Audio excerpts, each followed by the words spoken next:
हमके दुलारे पियावा ए सखी। अरे का बताए सखी सुना, खैनी न खाना बता जबरी खिलावे सुना ए सखी। गोदिया में लेके हमके दुलारे पियावा ए सखी। सीनावा से साट के उ रखते बा, सीनावा से साट के उ रखते बा। लाखों में एक हमर पियावा बा, लाखों में एक हमर पियावा बा।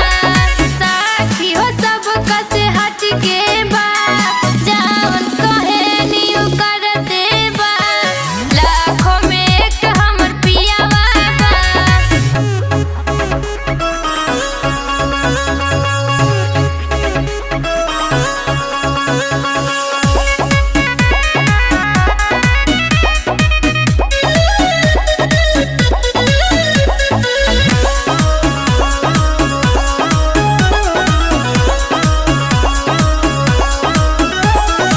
ससुरा में जाके हम खुश बनी बहुते, पियावा मिलले ऐसने हो। रखल चाहे हमरा के अपना उपास, करेला प्यार ऐसने हो।